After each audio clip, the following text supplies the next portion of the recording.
Spare the rod, spoil the child. The Supreme Court finds nothing wrong with that old saying, nor with physical discipline of children. But it is warning parents and guardians against excessive punishment, which constitutes child abuse. In a decision penned by Associate Justice Joseph Lopez of the Second Division, the High Tribunal upheld the conviction of a father of two earlier found guilty of violating Republic Act 7610, or the Special Protection of Children Against Abuse, Exploitation, and Discrimination Act. The parent subjected his 12-year-old daughter and 10-year-old son to violent discipline between 2017 and 2018, which included cursing, hair pulling, and striking them with a dustpan and a wooden rod.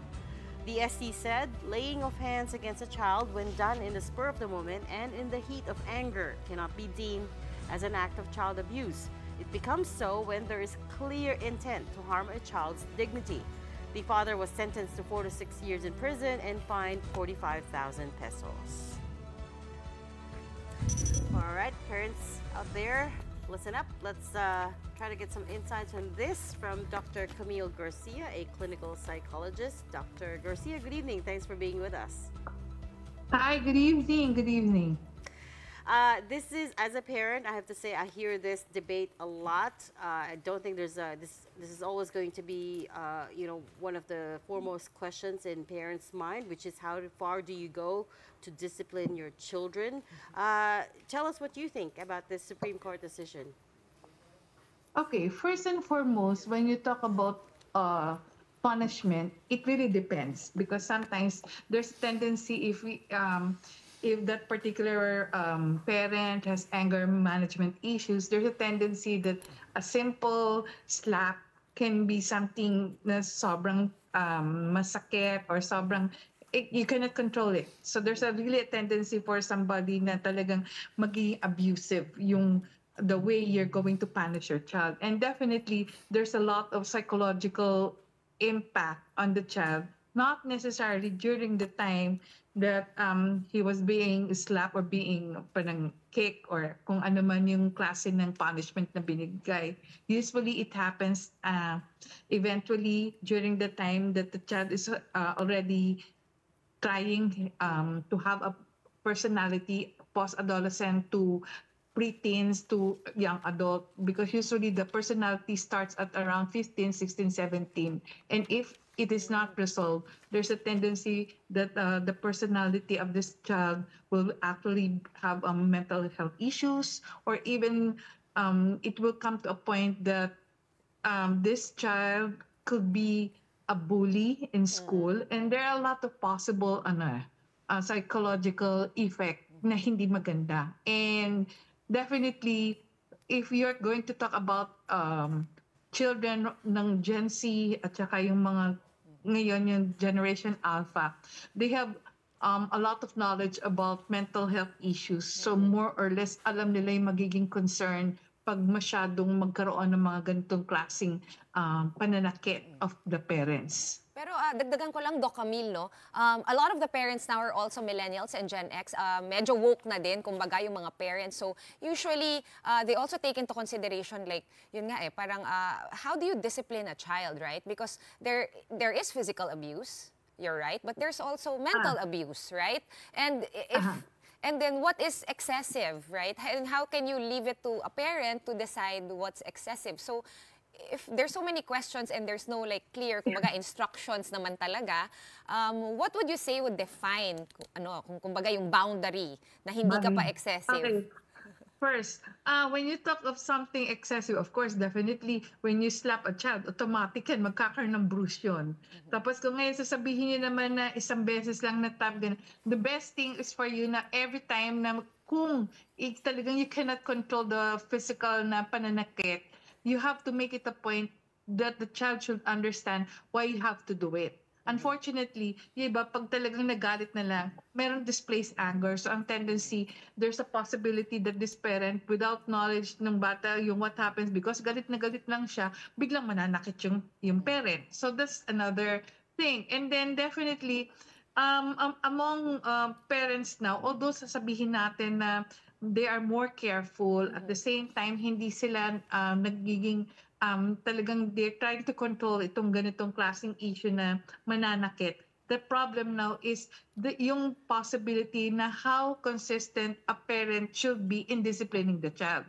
Why? Because there are some instances especially na the parent is very consistent in disciplining na, oh, you're grounded. Unfortunately, ang mga lola, sometimes sasabihin ganun, they will come to the house, oh, I'm going to visit my apo and I'm supposed to bring my apo outside, we're going to do shopping. And then sasabihin ni parent na, Mommy, my child is grounded because of the fact na meron siyang ginawang kasalanan. Tapos then the lola will get angry dahil kasi magagalit doon sa nanay. So the apo, now, syempre, magkakaroon ng pagkakataon na, oh, sasama sa lola. So makikita nyo, nawawala yung consistency ng discipline. Then, that's the problem now. Because doon magkakaroon ng possibility na merong comparison, tapos yung boundaries na affectahan, yung limitations na supposed to be nasisira. So sometimes, even though na you wanted a very parang you are a responsible and a good parent, the tendency pag merong mga nakikialam na mga ibang surrogate parents, kagaya ng mga grandparents or others na talagang close dun sa bata. So yun yung nagiging mahirap yung the possibility na maging consistent in terms of disciplining. Kasi ngayon bibihira na siguro yung authoritative type na parent na sobra yung pagdidisiplina talagang napaka-ballistic, sobrang may compulsion, ganon. Kasi remember, when you talk of yung mga possibility why they are being disciplined na sa ganito, pwede rin na they are also being disciplined by their parents before. Kaya ganun din now, yung hindi nila na incorporate na i-modify the way they're going to more or less discipline their children. Kaya nagkakaroon ng problema. Doc, are you against all forms of corporal punishment? Just being a devil's advocate here, parang lahat po kami napalo, nakurot. We were talking about it during the break. Parang may generational divide here. Yung kapatid ko ay nasinturon, napakain na ako ng sili noon, mahilig ako sumangha ngayon. I mean, are you against all forms of this? Wala bang magandang maidudulot ito? Kasi parang okay naman kami. Or so we think. Or basta in-explain sa'yo, like you said. Others would say, nasa Biblia yan. Kaya nga yung spare the rod, spoil the child. In fact, I remember sa bahay, meron kami yung rod talaga na Bible verse na kalagay. Galing pa sa simbahan yon. Ay, what would you say to that? Okay. Of course, sasabihin ng psychologist na any form of punishment, physical punishment is hindi makakabuti and it can cause trauma sa mga bata. Unfortunately, hindi sa lahat ng pagkakataon. There are some instances that sometimes you really have to more or less show the child why you have to do it. Kaya nga sabi ko, dapat every time na you really want, grade 2, siguro mga 7 or 8 years old, biglang kumuha siya ng pera.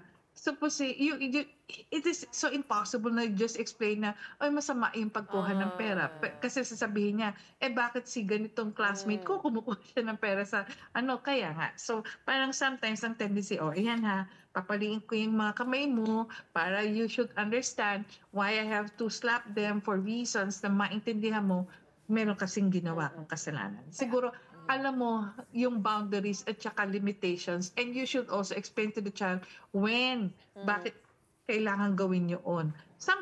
Alam mo, maganda rin na sabihin na natin na nakatikim tayo lahat ng palo for reasons na sa akin nakadulot siya ng na naintindihan ko, hindi ako mareklamo na yung parang mas naiintindihan ko na ma-modify ko kung how I will be able to raise my son. Although yung son ko talaga nakatikim din ng palo, pero I have to explain why I have to do it. Alam din naman niya. And sa kanya, hindi siya naging apologetic pa siya dun sa ginawa niya. Kasi everything, kailangan talaga open yung communication. At the same time, hindi yung basta mananakit ka, may ginawa kang kasalanan, gano'n. Hindi gano'n.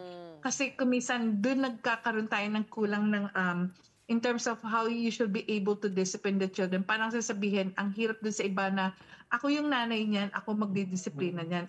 What? Siyempre dapat ang isipin din natin, when you discipline a child, nandun din yung safety involved kasi safe space, di ba? Ang dami na nga nating mga laws about sa safe space ng mga bata. Yung meron na rin tayong kung ano-ano pang mga ibang laws para to protect our children. So more or less tayo rin dapat ma-incorporate din naman natin yun. Doc? Unfortunately, sa iba hindi lang naiintindihan yun. Doc Camille, quick follow-up lang, no? Nabanggit mo kanina, nagkakaroon na ng totoong personality ang isang bata na sa mga 14, 15, 16, right? Pag teenager, the troubling years, the difficult years for parents, ako mismo, inaamin ko, yun yung mga years na medyo tinutubuan ako ng sungay. Pero in terms of yun nga, kakausapin mo yung bata, no? Na ito yung parusa mo dahil may hindi ka magandang ginawa. Some children are also too young for that. So ano yung age threshold na pwede mo na talagang kausapin at maintindihan talaga nung bata? Meron ba tayong clinical, kumbaga peg or basis kung nasa anong age yon? Okay, when you talk of pag toddlers, 2 to 3, syempre, definitely, sasabihin mo lang, mali yan ha, parang ganon. Pero kung sasabihin mo talagang for you to be able to explain dun sa ginagawa na isang bata, it's supposed to be school age. Kasi dito mai-incorporate na rin din yung discipline coming from the school at saka ikaw. So the school and the household din, syempre, should work hand in hand in disciplining the child. Kasi pag yung ang nangyari, ay, total papasok naman yun sa school eh. So, maintindihan niya kasi yung teacher na lang mag-explain. Hindi pa pwede. Parehas. So, school age talagang, yun yung critical age that kailangan matuto ng disiplina. At the same time, dyan din na-form ang mga habits. Because repetitive acts like yung pag-uwi sa school, kailangan merong study time, merong play time, limited yung hours ng paggamit ng gadget. Pagdating sa ganyan, paulit-ulit siyang ginagawa. Then, mag-create yun ng certain habit. And then, makikita mo, maiintindihan uli ng bata na, eto na, nadidisiplina mo siya with constant repetition ng certain behavior. What are your views on the other end of the spectrum? There's gentle parenting, which I find a lot of people misunderstand. So it becomes permissive parenting, wherein the parents basically let the child do what it wants and decide on things, no matter how young the child is. What are your views on that from what you've seen on how people implement gentle parenting? Okay, when you say you're a good parent, you're also supposed to be a responsible one. Hindi pa pwedeng good parent ka lang and then you allow a lot of things. Dapat you should also be responsible. And when you say you are responsible, you should set the limitation, you should set the boundaries first and foremost. Nakatiriyan sa bahay mo. So ikaw yung magsiset ng mga limitations and boundaries. Second, make it a point na you're disciplining a child, your child, and you're not supposed to compare your child to other people, to other cousins, or even pag yung mga classmates na ginagamit ang social media para i-expose yung mga achievements. Kasi sometimes doon na nag-uumpisa na they will have possibility for inferiority complex, bumababa ang self-esteem, ang level of confidence, nawawala. So talagang makikita mo, ikaw na rin mismo ang naggagawa o nagcreate ng mga possible behavior na hindi maganda dun sa bata na yon.